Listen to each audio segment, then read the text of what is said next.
Sonu Sargam, DJ Sonu सरगम recording studio.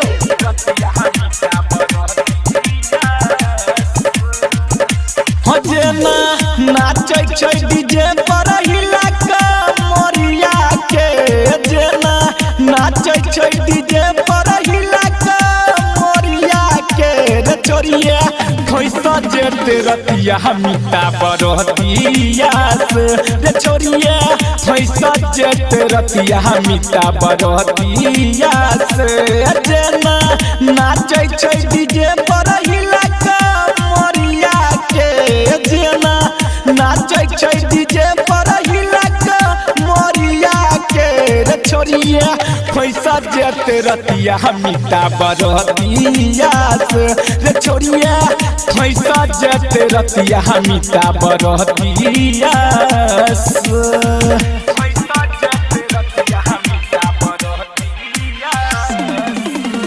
DJ good Madhubani, क्या नाम है आपका?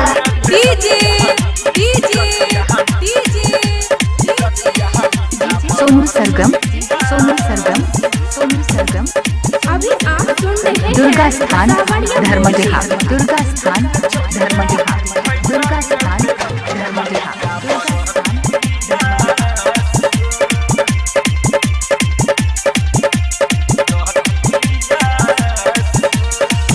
बोला बतिया बई छई खूबे हंस के, डीजे वाला छौरा संग छौरी सैट के रे भैया। हाँ बोला बतिया बई छई खूबे हंस के, डीजे वाला छौरा संग छौरी सैट के। हजेना नाचै छै डीजे पर हिला कमरिया के, जेना नाचै छै डीजे पर हिला कमरिया के रे छोरिया खैसा जेते रतिया मिटा बरतिया से रे छोरिया खैसा जेते रतिया मिटा बरतिया से।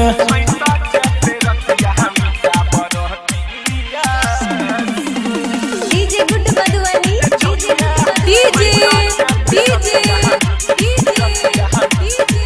डीजे सोनू सरगम, सोनू सरगम, सोनू सरगम, सोनू सरगम। दुर्गा स्थान धर्मजहा, दुर्गा स्थान धर्मजहा, दुर्गा स्थान धर्मजहा, दुर्गा स्थान धर्मजहा।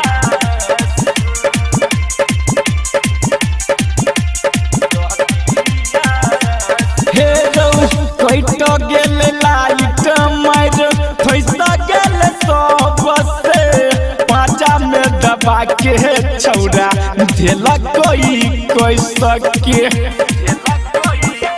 हाँ हाँ कैट गेल लाइट मार फैसा गेल सब से, पाँचा में दबा के छौरा धेला कोई गाना बाजै छै डीजे पर दिलीप गरलिया के, गाना बाजै छै डीजे पर दिलीप गरलिया के रे छोरिया खैसा गेल रतिया मिटा बरतिया से रे छोरिया खैसा गेल रतिया मिटा बरतिया से।